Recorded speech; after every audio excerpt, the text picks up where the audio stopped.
اور اس کے اوپر پیٹرول اور اس وقت پھیلتا ہے جب رات کو یہ خبر سامنے آتی ہے کہ پاکستان تحریک انصاف کے سینٹرل سیکریٹریٹ کو سیل کر دیا گیا ہے اور اس سے ملحق ایک اور عمارت تھی اس کو گرا دیا گیا ہے، اور اس کے بعد ہی پاکستان تحریک انصاف کی طرف سے سوشل میڈیا پر کیمپین کا آغاز ہوتا ہے اور یہ بات کہی جاتی ہے کہ جناب پہنچو سینٹرل سیکریٹریٹ، ریڈ لائن ایک مرتبہ پھر جو ہے وہ عبور ہو گئی ہے، اور پھر بیرسٹر گوہر خان صاحب اور عمر ایوب صاحب یہ وہاں پر پہنچتے بھی ہیں، لیکن بعد میں پتہ چلتا ہے کہ جناب وہ حصہ جس کو مسمار کیا گیا تھا وہ ایک اضافی حصہ تھا اور وہ سی ڈی اے کی پرمیشن کے بغیر ہی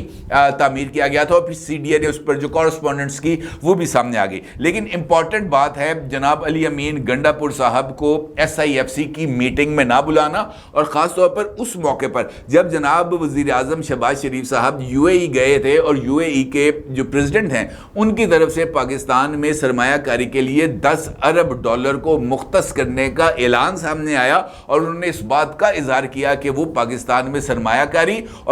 کاری بھی 10 ارب ڈالر کی کرنے کے لیے تیار ہیں، اور آئی ایم ایف کے ساتھ جو یہاں پر ڈیل کے حوالے سے گفتگو ہو رہی تھی اس میں یہی نقطہ سب سے زیادہ اہمیت کا حامل تھا کہ پاکستان نے اگلے سال کے دوران جو قرض ادا کرنا ہے اس کا مجموعی والیوم تقریباً 9 بلین ڈالر ہے، اور یہ 9 بلین ڈالر کہاں سے آئے گا؟ یو اے ای کی طرف سے سرمایہ کاری کے اعلان نے ان خدشات کو بھی دور کر دیا ہے اور اس بات کا اظہار بھی کر دیا ہے کہ پاکستان کے ڈیفالٹ کے امکانات اب نہ صرف ختم ہو گئے ہیں بلکہ وہ جو انویسٹمنٹ پاکستان میں آئے گی اس کے نتیجے میں پاکستان اپنا یہ جو قرض ہے وہ ادا کر پائے گا، اور اس کے نتیجے میں جو اکنامک ایکٹیویٹیز ہیں وہ بھی آگے چلیں گی۔ خیر، لیکن امپورٹنٹ بات یہ ہے کہ علی امین گنڈا پور صاحب کو اس ایس آئی ایف سی کی میٹنگ میں نہ بلانے کا جو تعلق ہے وہ اس ایسے کسی بھی ایونٹس کے ساتھ نہیں ہے، نہ ہی ان کو نہ بلانے کا تعلق کل ہونے والی عدالتی کارروائیوں سے ہے، اور نہ ہی اس کا تعلق پاکستان تحریک انصاف کے سینٹرل سیکریٹریٹ کو گرائے جانے اور اس کو سیل کرنے سے ہے، بلکہ اس کا تعلق پاکستان تحریک انصاف کی طرف سے چلائی جانے والی ایک میڈیا کیمپین سے ہے جو بہت ہی زیادہ خطرناک تھی، اور پاکستان تحریک انصاف کے آفیشیل ایکس اکاؤنٹ کے اوپر اس حوالے سے ایک نہیں 2 پوسٹ کی گئی ہیں جس میں چیف آف آرمی سٹاف کا جو تصویر ہے اس کو لگا کر ایس آئی ایف سی کے پلیٹ فارم کو متنازع بنانے کی کوشش کی گئی ہے، اور ان پوسٹ میں اس بات کا اظہار کیا گیا ہے کہ ایس آئی ایف سی کا پلیٹ فارم بننے ہوئے اب 1 سال سے زیادہ کا عرصہ گزر چکا ہے، لیکن یہ پاکستان کی تاریخ میں پہلی مرتبہ ہے کہ پاکستان میں انویسٹمنٹ ریشو جو ہے وہ total G D P to investment سے 50% کم ہو گئی ہے، اور یہ جو ہے پاکستان کی 50 سالہ تاریخ میں پہلی مرتبہ ہوا ہے کہ فورن انویسٹمنٹ کی ریشو میں اس حد تک کمی آئی ہے، اور اس نقطے کو پاکستان تحریک انصاف نے اپنی سوشل میڈیا کی کیمپین کا حصہ بھی بنایا، اور اس کا ملبہ chief of army staff general Asim Munir صاحب پر گرانے کی کوشش کی۔ اس پر بس نہیں کیا گیا، پہلے تو یہ ایک پوسٹ لگائی گئی اور پھر اس کے کچھ دیر کے بعد ایک اور پوسٹ لگائی گئی اور اس میں پہلے سے زیادہ شدت کا اظہار کیا گیا، اور اس مرتبہ جو پوسٹ تھی اس میں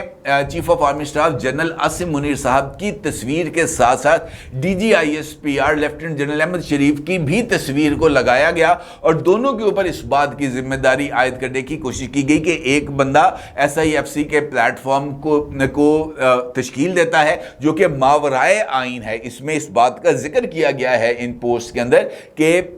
جو ایس آئی ایف سی ہے یہ ماورائے آئین ہے اور قانون کے تمام تر ضابطوں کے برخلاف بنایا گیا ہے اور اس کی کوئی قانونی پوزیشن نہیں، اور اس کے ساتھ ساتھ D G I S P R کو اس حوالے سے اس پوسٹ کے اندر شامل کیا گیا ہے کہ وہ میڈیا پر آ کر اپنے ادارے کی جو اقدامات ہیں اور خاص طور پر اکنامک فرنٹ کے اوپر جو وہ کچھ کر رہے ہیں اس کو وہ ڈیفینڈ کر رہے ہیں، اور اسی چکر کے اندر ان 2 شخصیات کو تنقید کا نشانہ بنایا گیا۔ جیسے ہی یہ پوسٹ سامنے آتی ہیں تو پھر اس کے بعد پاکستان تحریک انصاف کے کچھ اور لیڈرز بھی سامنے آتے ہیں، جس میں بیرسٹر سیف صاحب ہیں جو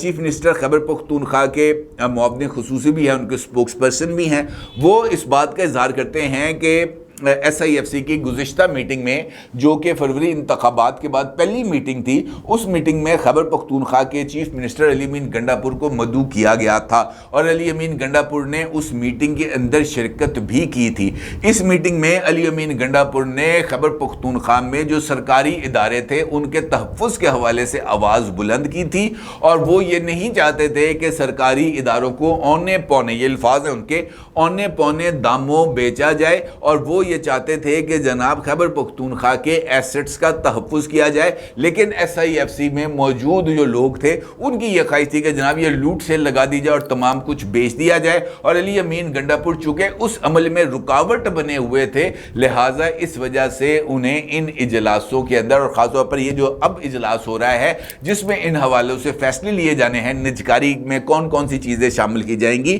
وہ علی امین گنڈاپور کو اس پروسیس میں شامل نہ کرنا یہ اس بات کی طرف اشارہ ہے کہ جناب یہ کچھ اور چیزوں کو پلان کر رہے ہیں۔ بیرسٹر صاحب نے ملبہ ایک مرتبہ پھر SIFC کے پلیٹ فارم اور SIFC میں موجود چیف آف آرمی سٹاف کے اوپر ڈالنے کی کوشش کی۔ اس کے بعد پاکستان تحریک انصاف کے کچھ اور ٹرولز بھی سامنے آتے ہیں اور وہ بھی اس بات کا اظہار کرتے ہیں کہ علی امین گنڈاپور کو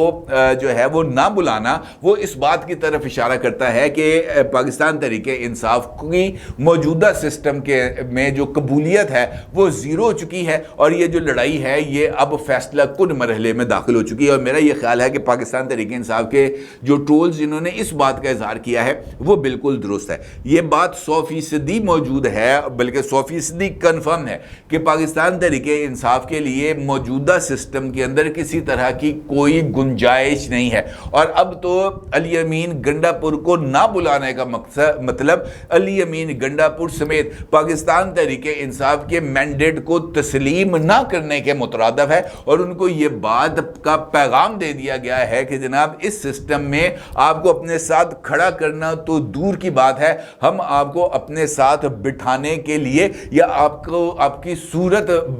بذریعہ علی امین گنڈاپور دیکھنے کے لیے بھی تیار نہیں ہے۔ اور اگر آپ غور کریں تو یہ ایک بہت ہی زیادہ سخت پیغام ہے۔ ماضی میں اس طرح کے سخت پیغامات نہیں دیے گئے۔ ماضی میں علی امین گنڈاپور صاحب کے ساتھ کوشش کی گئی تھی کہ ان کے ذریعے پاکستان تحریک انصاف کو انگیج رکھا جائے۔ یہی وجہ ہے کہ جناب محسن نقوی صاحب نے علی امین گنڈاپور سے ملاقات کی، یہی وجہ ہے کہ اویس لغاری نے علی امین گنڈاپور سے ملاقات کی، یہی وجہ ہے کہ وزیر اعظم شہباز شریف نے علی امین گنڈاپور سے ملاقات میں ان کے تمام ایشوز کو ایڈریس کرنے کی یقین دہانی کرائی۔ لیکن اس کے جواب میں ایک مرتبہ پھر وفاق کے اوپر چڑھائی کرنے، وفاق پر قبضہ کرنے، وفاق میں جو وزیر اعظم ہے ان کو ان کی کرسی سے ہٹانے، پنجاب کی جیل کے اوپر حملہ کر کے جناب عمران احمد خان نیازی صاحب کو چھڑانے، اس جیسے سخت ترین جو بیانات تھے وہ دیے گئے، اور اب اس سے بڑھ کر پاکستان کی معیشت کو نقصان پہنچانے کے حوالے سے جو بیانات دیے گئے،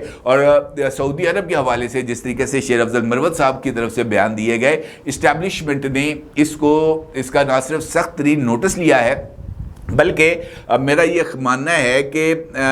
اپنے رویے سے اس بات کا پیغام بھی دیا ہے کہ جناب آپ کی ہمیں کسی طرح کی کوئی ضرورت نہیں ہے۔ وہ جس طرح نہیں کہتے لوگ جب بچہ بہت زیادہ ضد کر کے یا بہت زیادہ اتھرا ہو جاتا ہے، چل تو اپنے کام نال کام رکھ، وہ اس کو اگنور کرنا شروع کر دیتے ہیں، ٹوٹلی اگنور مارتے ہیں۔ اور اس وقت مجھے اس طرح لگتا ہے جیسے پاکستان کی اسٹیبلشمنٹ نے بھی پاکستان تحریک انصاف اور عمران خان کو بالکل ہی اگنور کر دیا ہے، اور وہ ان پر کسی طرح کی کوئی توجہ دینے یا ان کی بات پر کسی طرح کا رسپانس دینے کے لائق بھی نہیں سمجھ رہے۔ اور اب یہ تمام کی تمام سچویشن اور زیادہ کلیئرٹی کے ساتھ سامنے آتی ہے کہ عمران خان صاحب اتنے اتاولے کیوں ہو رہے ہیں، وہ کیوں جو ہے وہ ایک موومنٹ چلانے کی کوشش کر رہے ہیں، وہ کیوں لوگوں کو تیار رہنے کی بار بار آرڈرز پاس کر رہے ہیں، وہ کیوں اس بات کا اظہار کر رہے ہیں کہ جناب انف از انف، وہ کیوں اس بات کا اظہار کر رہے ہیں کہ جناب گلی کوچوں کے اندر اب لڑائی ہوگی۔ وہ صرف اور صرف اس وجہ سے کر رہے ہیں کہ ماضی میں ان کی خواہشات کے مطابق ان کے ساتھ بات چیت نہیں ہوئی، اور اب